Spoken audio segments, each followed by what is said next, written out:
Hello বন্ধুরা, আসসালামু আলাইকুম। পাপড়ি মাশরুম অ্যান্ড অ্যাগ্রো ফার্মের পক্ষ থেকে সবাইকে শুভেচ্ছা। আশা করি সবাই ভালো আছেন।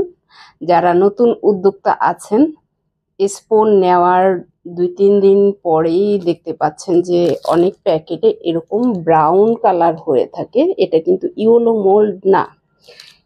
এটা ভয়ের কোনো কারণ নাই। এটা প্যাকেটের মধ্যে স্টিম করার সময় যে পানিটা থাকে সেই পানিটাই একটু হলুদ বর্ণ ধারণ করে।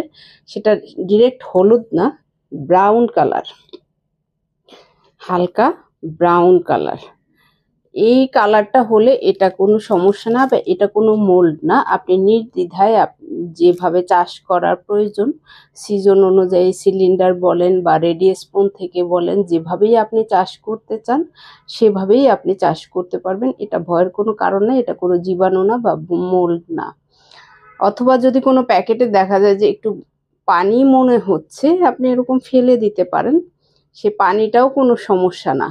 অনেকেই নতুন অবস্থাতে ভয় পাচ্ছেন যে প্যাকেটে পানি আসলো কোথা থেকে এবং কি কারণে এই পানিটা হলো। এটা জাস্ট স্টিম দেওয়ার সময় এই পানিটা ভিতরে যেতে পারে। এটা নর্মাল একটা বিষয়।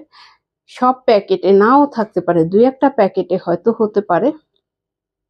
তো সেক্ষেত্রে আপনার একটু পানি বেশি মনে হলে এভাবে একটু ফেলে দিলেই যথেষ্ট।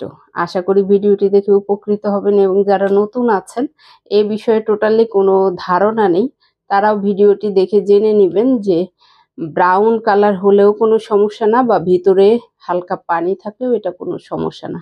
ভালো থাকুন, সুস্থ থাকুন এবং নিজ ঘরে ঘরে মাশরুম চাষ করে নিজের পুষ্টি চাহিদা মিটিয়ে তুলুন।